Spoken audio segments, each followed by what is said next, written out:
irmãs, a paz do Senhor. Estamos aqui mais uma vez para passar para vocês a mensagem do Senhor, a palavra do Senhor. Falar um pouco para vocês sobre um propósito de vida. É um tema polêmico. Por que eu digo polêmico? Porque a gente tem muitos humanistas, né? Pessoas que estudam técnicas motivacionais, né? Aí alguém pode falar, vai falar mal dos coaching. Não vou falar mal dos coachings, até porque eu tenho vários cursos de coaching, alguns certificados, e em nenhum momento eu vou falar mal das técnicas de coaching, né? Elas são muito boas para a área de marketing, para a área motivacional, para a área de liderança, né? E não é a questão, né? O assunto aqui não é falar de liderança, não é o motivacional pensando em uma vida rica, uma vida abundante de dinheiro. Não é isso. É uma vida rica, mas é uma vida rica nas bênçãos do Senhor.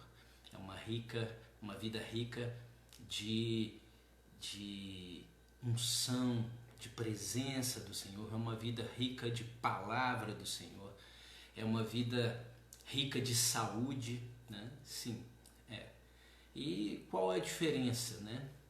A diferença é que, vamos falar um pouco, né, da parte motivacional. As pessoas falam muito de propósito de vida, traçando objetivos, né, conquistas, metas, né?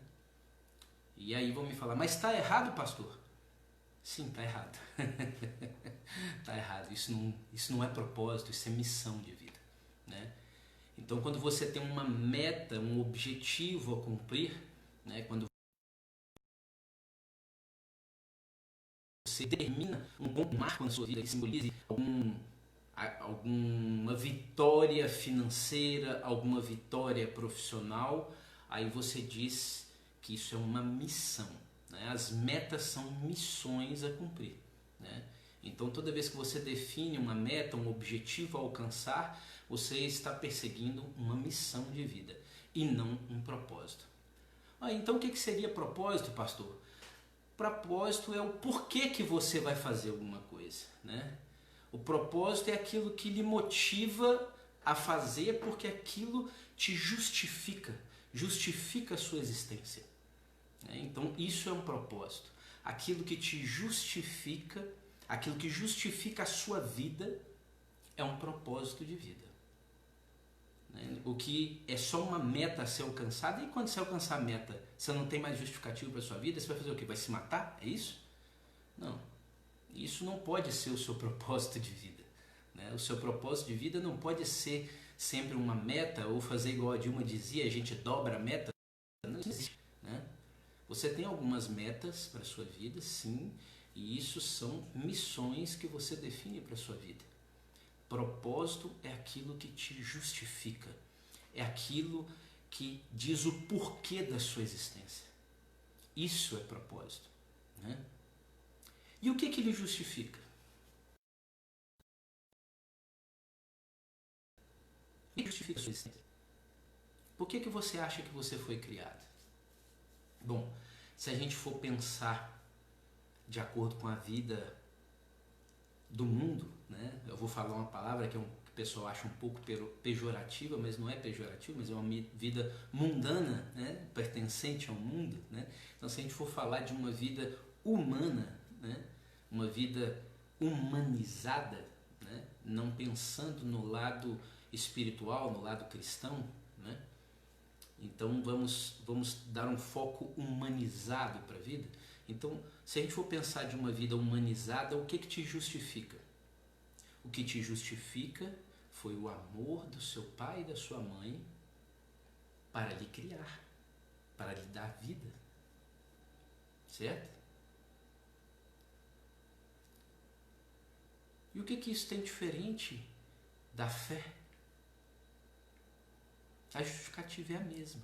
É o amor do Pai Supremo, do Pai Eterno, do Pai Celestial, em te dar a vida. Não tem nada de diferente nesse pensamento. É só a sua visão que muda. Todos os dois te justificam pelo amor. Então, a justificativa da sua vida é o amor. Mas essa justificativa é uma coisa que justifica você? Não, não é uma coisa. O amor não é só uma coisa, né? O amor é alguém, né? Quem que ele justifica? Quem que justifica a sua existência?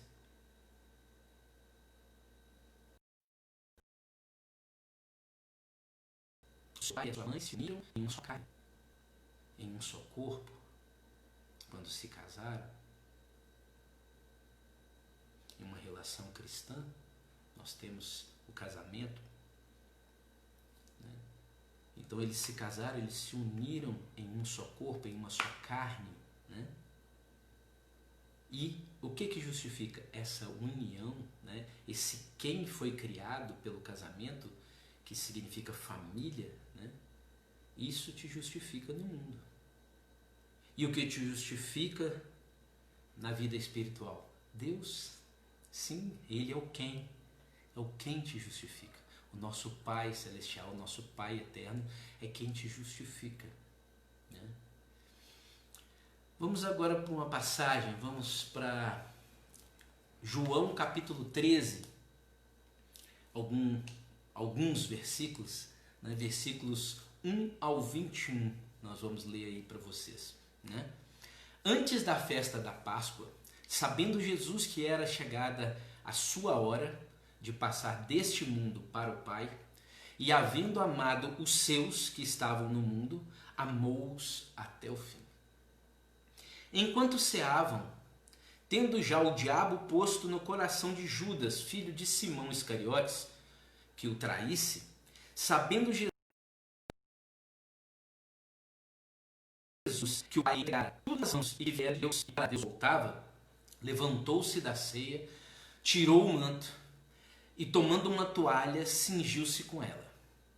Depois, deitou água na bacia e começou a lavar os pés aos seus discípulos e a enxugar-lhes com a toalha com que estava cingido. Chegou, pois, Simão Pedro, e este lhe disse: Senhor, tu me lavas os pés a mim? Respondeu-lhe Jesus: o que eu faço, tu não o sabes agora, mas depois o entenderás. Tornou-lhe Pedro: nunca me lavarás os pés. Replicou-lhe Jesus: se eu não te lavar, não tens parte comigo. Disse-lhe Simão Pedro: Senhor, não somente os meus pés, mas também as mãos e a cabeça. E novamente respondeu-lhe Jesus: aquele que se banhou não necessita de lavar senão os pés, pois no mais está todo limpo. E vós estáis limpos, mas não todos. Pois ele sabia quem o havia de trair. Por isso disse: nem todos estáis limpos. Ora, depois de lhes ter lavado os pés, tomou o manto, tornou a reclinar-se à mesa e perguntou-lhes: entendeis o que vos fiz? Vós me chamais mestre e senhor, e dizeis bem, porque eu o sou. Ora, se eu, o senhor e mestre, vos lavei os pés, também vós devais lavar os pés uns dos outros. Porque eu vos dei exemplo, para que, como eu vos fiz, façais vós também. Em verdade vos digo, não é o servo maior do que seu senhor, nem o enviado maior do que aquele que o enviou. Se sabeis estas coisas, bem-aventurados sois se a praticardes. Não falo de todos vós, eu conheço aqueles que escolhi. Mas para que se cumpra a Escritura, o que come do meu pão levantou contra mim o seu calcanhar. Desde já vos digo, antes que aconteça, que eu sou. Em verdade vos digo, quem recebe aquele que eu enviar, a mim me recebe. E quem me recebe, recebe aquele que me enviou. Tendo Jesus dito isso, anunciou-se em espírito e declarou, em verdade vos digo, que um de vós me trairá.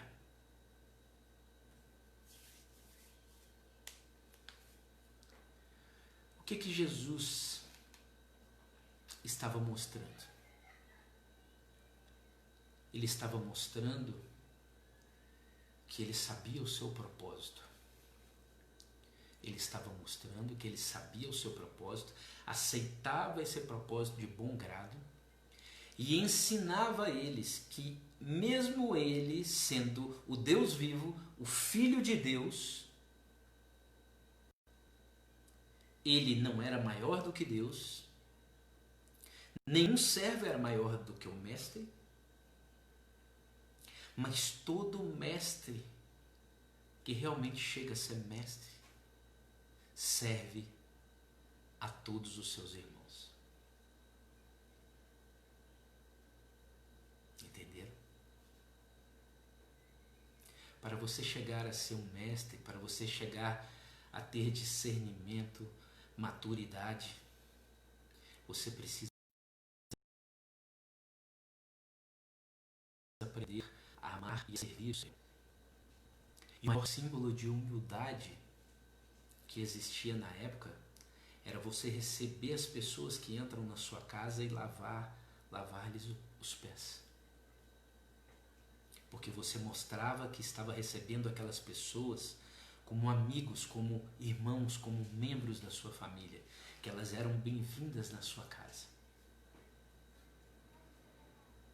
Este é o maior símbolo de humildade e amor que nós podemos fazer por qualquer pessoa. É servi-las na parte mais humilde,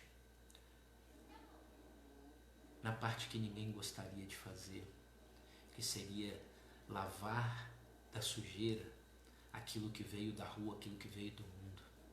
Ou seja, perdoar o seu irmão.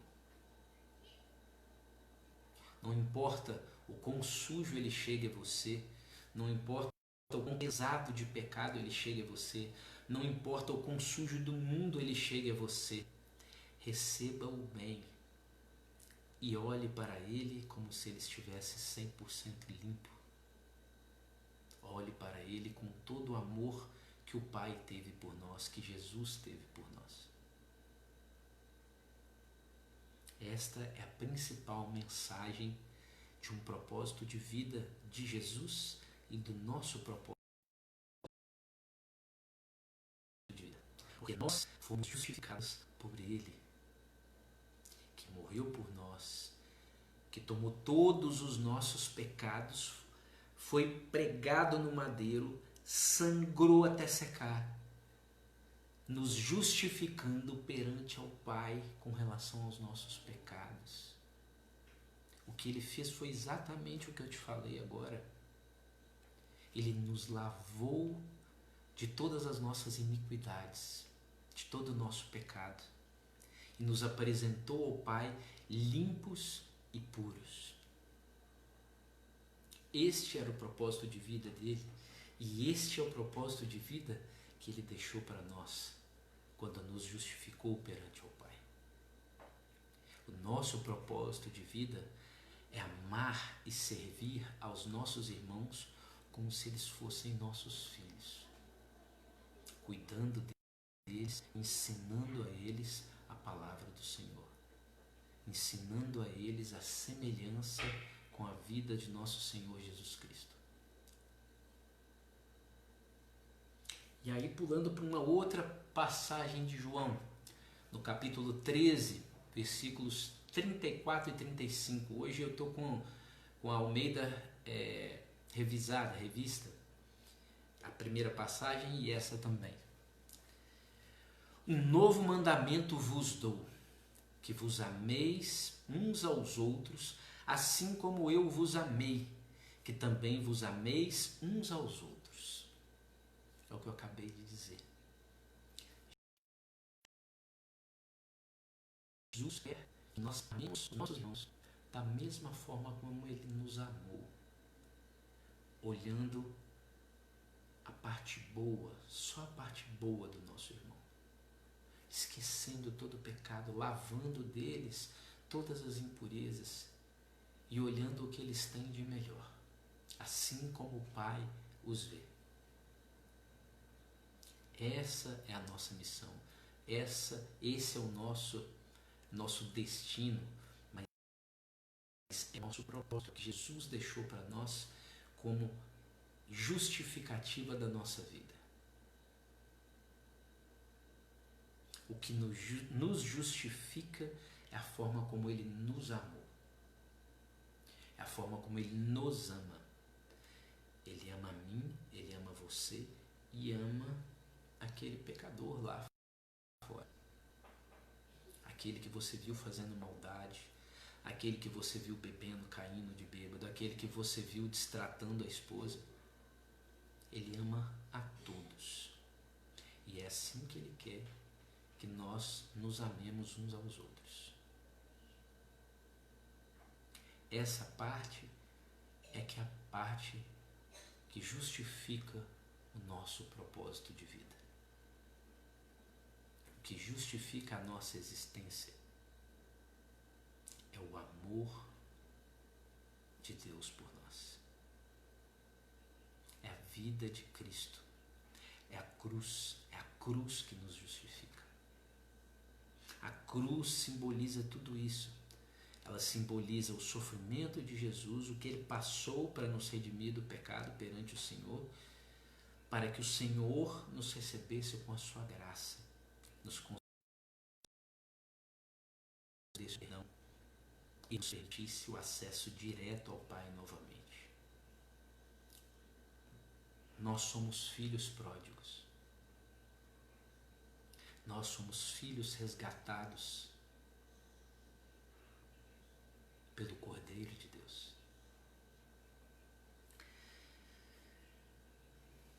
No versículo 35, ele complementa: nisto conhecerão todos que sois meus discípulos, se tiverdes amor uns aos outros. Ou seja, todos que seguem esse novo mandamento que Jesus deu, que é amar uns aos outros, assim como Ele nos amou, conhecerão a vida e o propósito da vida de um cristão, e todos nos conhecerão se nós mostrarmos esse propósito, essa semelhança com Jesus Cristo, com a vida de Jesus Cristo. Se nós aceitarmos essa justificativa, essa justificação perante o Pai, nós aceitamos a Cristo, nós aceitamos o que Ele fez por nós. E aceitando a isso, nós entregamos a Ele o nosso pecado, nós entregamos a Ele as nossas falhas, nós entregamos a Ele os nossos maus caminhos, e nós justificamos a nossa existência. Apenas reconhecendo Jesus como único e suficiente Salvador e nos arrependendo dos nossos maus caminhos, dos nossos pecados, de coração, nós justificamos nossa existência. E justificando essa existência, nós consolidamos o nosso propósito de vida, que é nos amarmos uns aos outros, assim como Ele nos amou. Em 1 João, capítulo 4, versículos 11 a 15, da mesma tradução, Almeida Revista, Amados, se Deus assim nos amou, devemos também amar uns aos outros. Ninguém jamais viu Deus. Se amarmos uns aos outros, Deus permanece em nós e o seu amor é aperfeiçoado em nós. Nisso conhecemos que permanecemos nele e ele em nós, porquanto nos deu de seu Espírito. E nós temos visto e testificamos que o Pai enviou o Filho para ser o Salvador do mundo. Qualquer que confessar que Jesus é o Filho de Deus, Deus permanece nele e ele em Deus. Algumas vezes nós nos esquecemos de quão importantes são as pessoas que estão conosco.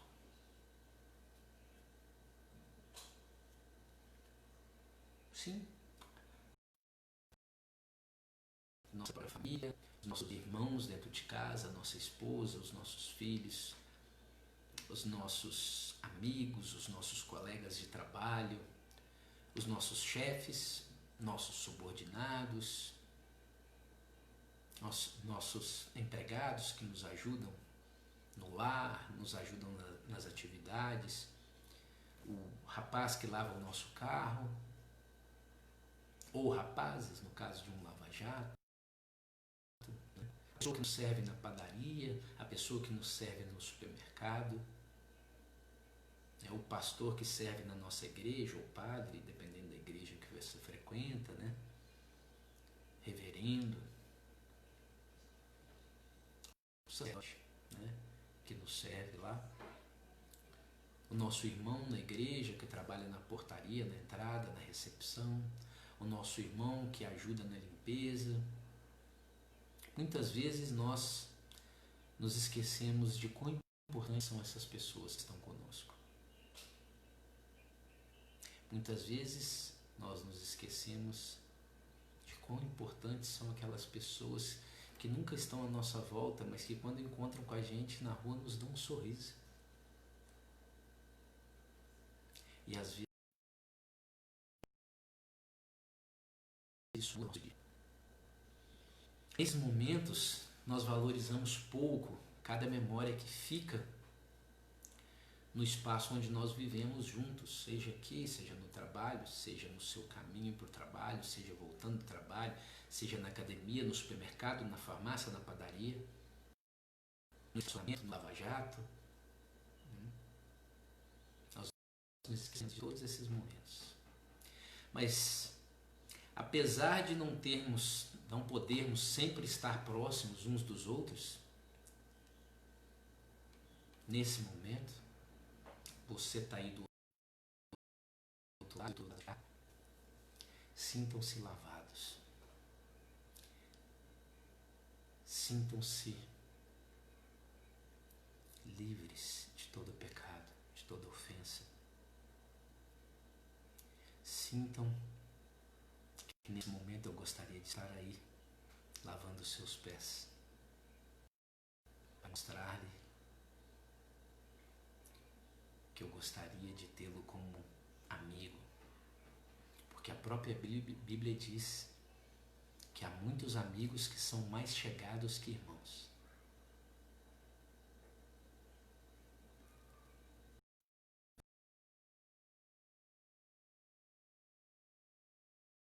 Eu gostaria de estar lavando os seus pés nesse momento e dizer com meu amigo: sinta-se lavado e honrado nesse momento.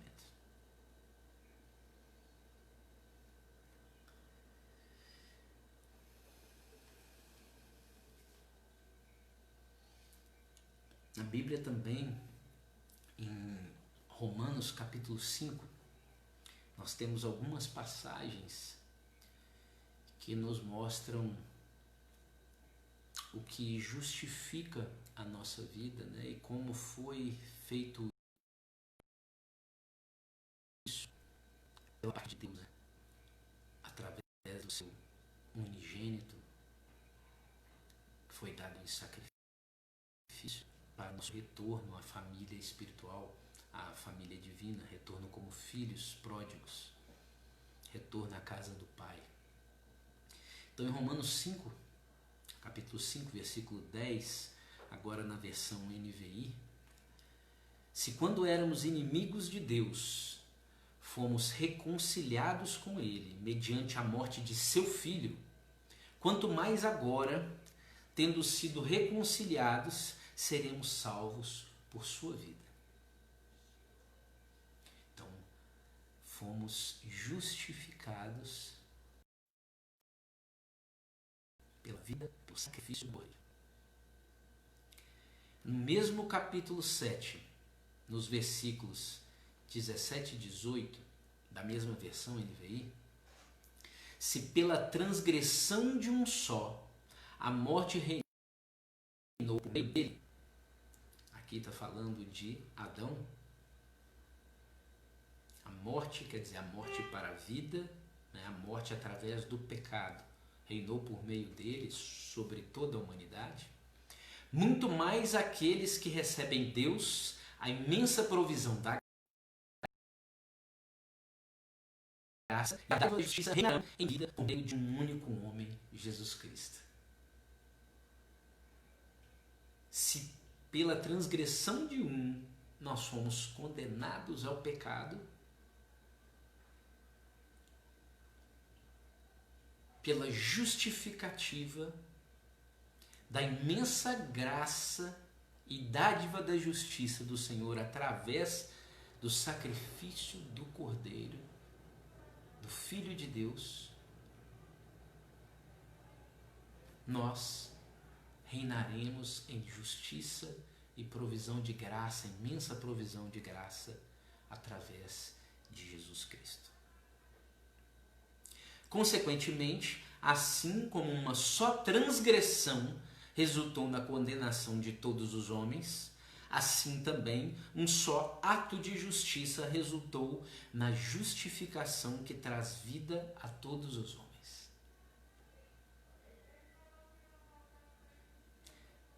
Nós fomos justificados. Esse é o propósito da nossa vida.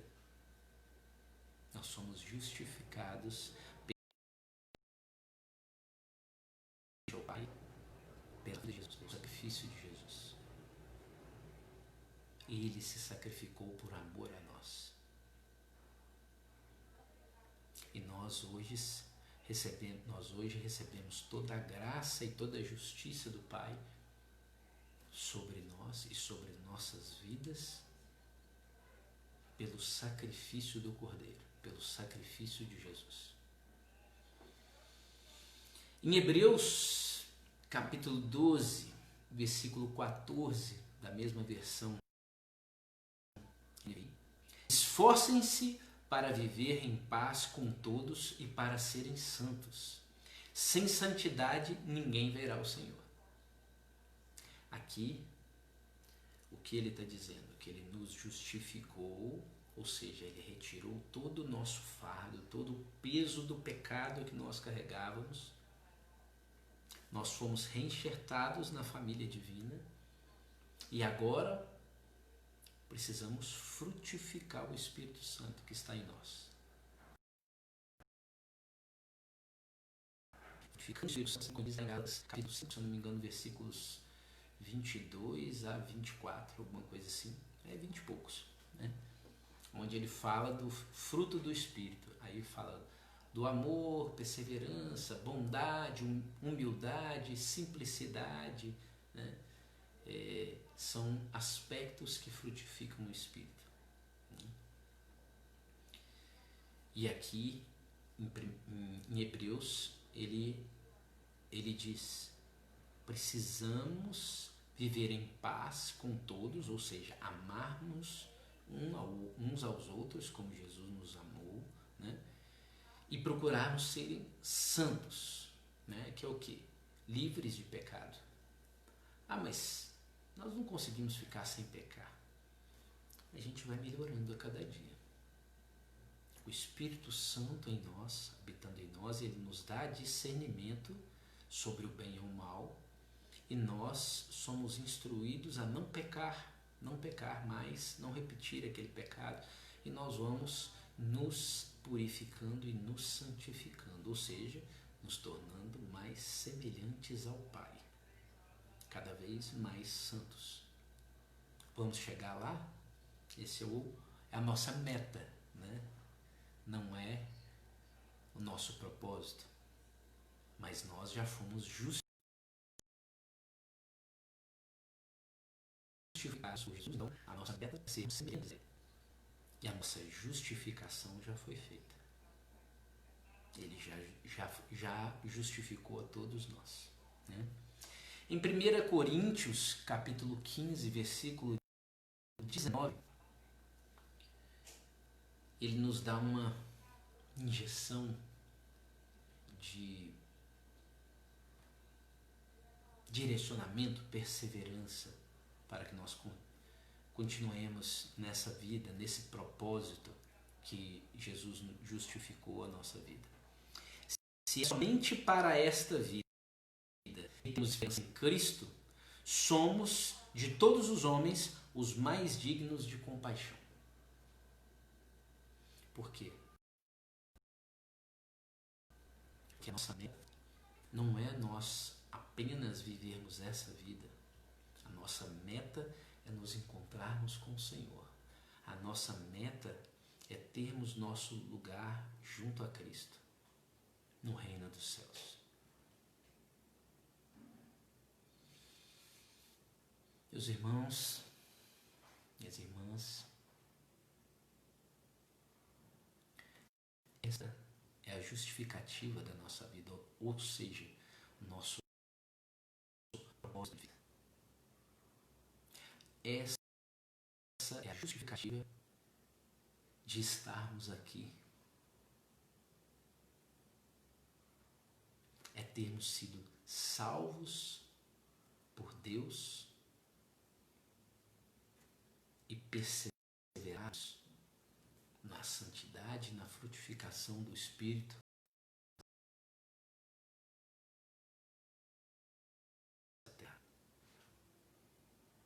enquanto aqui estivermos. Esse é o nosso propósito de vida. Aceite o seu propósito. Aceite aquilo que te justifica. Aceite o sacrifício de Jesus. Ele morreu por cada um de nós. Ele tomou todas as nossas dores, toda a nossa iniquidade, todo o nosso pecado, todo o nosso passado, levou com ele, morreu. Foi às profundezas, venceu a morte, ressuscitou em glória, ascendeu ao Pai e nos deixou o Espírito Santo, o Consolador, o Ajudador, aquele que nos dá discernimento e entendimento sobre o bem e o mal, para que nós possamos levar uma vida livre do pecado, assim como Ele nos justificou.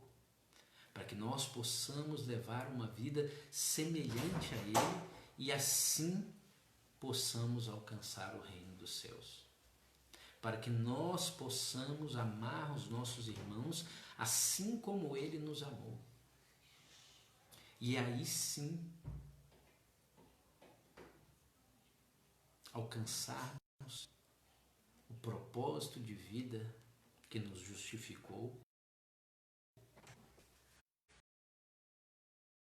e seguimos em direção à nossa missão, que é o reino dos céus, que é a salvação em Cristo Jesus.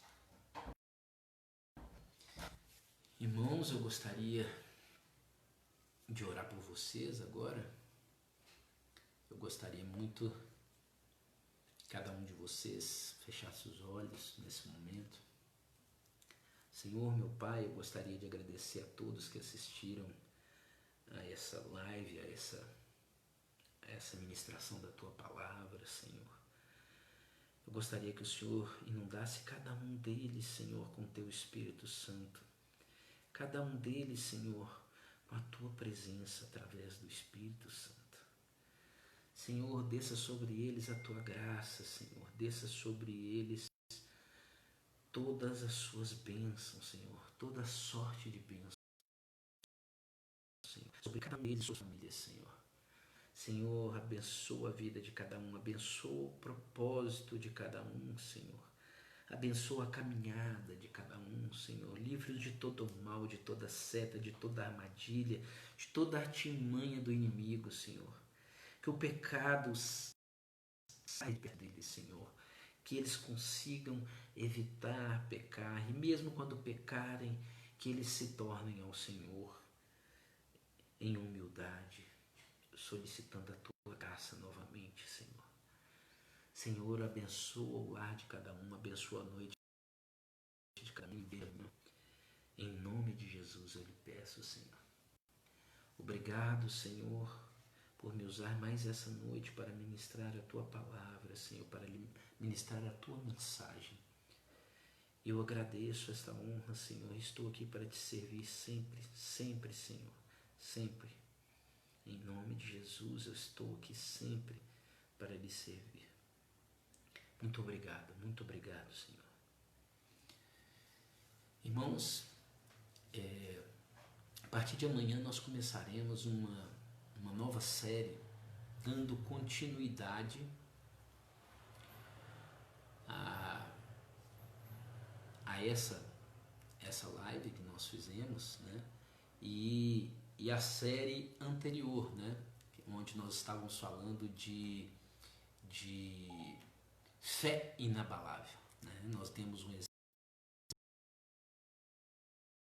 da vida de Jó, né? Que foi uma vida de fé inabalável, uma vida de perseverança, né? Honrada pelo Senhor, né? Destacada na Bíblia pelo próprio Senhor, né? E essa série que nós vamos começar, vai ser uma série de 8 episódios, né? Onde nós falaremos de uma das partes mais complicadas e mais difíceis para que a gente tenha uma fé inabalável, que é vencer a raiva, vencer a ofensa, o ódio que a gente carrega no coração quando alguém nos machuca ou quando a gente vê alguém machucando alguém. Então, a série é exatamente sobre isso, como lidar com a sua raiva, né? O título dela, o tema dela é Vencendo a Raiva. Nós vamos dar alguns direcionamentos para que você consiga vencer essa raiva, vencer essa ofensa que impede que a graça do Senhor chegue ao seu coração, que chegue até você. Um coração ofendido é impossível de receber graça, porque ele está contaminado pela dor do ódio, pela dor do pecado. Então nós entenderemos como lidar com isso e como ficar livre dessas ofensas, como lutar contra essa raiva, como vencer essa raiva e se manter com uma fé inabalável. Então, dando continuidade à série anterior e essa live de hoje, nós iniciaremos a partir de amanhã às 22 horas uma série de lives, de 8 lives, com o tema Vencendo a Raiva. Eu aguardo vocês aqui comigo novamente. Elas serão diárias, como nós temos feito, né? E eu procurarei não fazer tão grandes, né? Vocês perceberam que a de hoje eu reduzi um pouquinho. Mas como a gente estava falando de uma fé inabalável, eu me empolguei um pouco e as nossas lives essa semana foram todas de 1 hora, ou um pouco mais de 1 hora, né?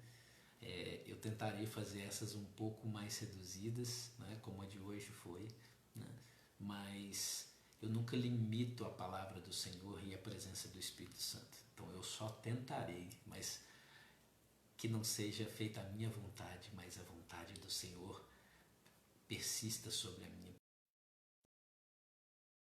Que a vontade dele, né? Senhor, seja feita a vontade sobre mim e sobre todos nós.